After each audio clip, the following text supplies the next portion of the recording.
Gün tərtibini doğrulab bilməyənlər üçün 100% mənfəətli video. Axşam zapros qoymadım istoriyamda dım köpçülüki gün tərtibini doğrulab bilməyəndən şikayət edib yazıbdı. Qaranglar, bizə günümüzünü 3 qismə böləsiz. Saat 6-dan 10-aca özünüz üçün vaxt ajradasınız. Namazınızı oxuğanızdan keyin zikirlər sanaşınız mümkün. Bugünkü günlük rejiyinizi düzlüşünüz mümkün. En yardan bərə donuşu və keyin siz etken işlərinizə qalıçka qoyub barasız. Keyin saat 10-dan 3-ə siz bu vaxtını bemalol işinizə, oxuşunuzda. Çünki bu vaxt aralığında adamın miyəsi bəlkə informasiyanı qəbul edən vaxtı boladı. 3-dən 6-ğa isə bemalol indi miyə informasiyalarını qəbul edib boldu. Ucu çərçədir. Öz yaxınlaşırlıqını yeyib, telefon çuqalab azqına dəmizini alsanız boladı.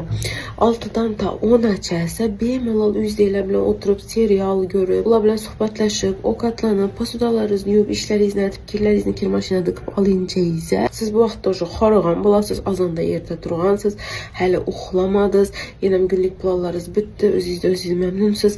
Şimdi vaxtı bir dana duşunu qəbul edib çıxasdan, təsbih sanıb, oxlayırsınız, qarabsınız ki, ertən yenə aynı şu vaxtda gözünüz açıladı. Rejimiz doğrulanğanını bilməyin qalasınız. En yaxşısı isə gündəlik tutub, gündəlikdə siz ətbar yatırğa işlərinizə qalıçka qoyub başınız gərək. Bu iş bilən siz nə fəqət gün tərtibinizini doğrulayırsınız, bəlkə özünüzə boğan iş ançızam,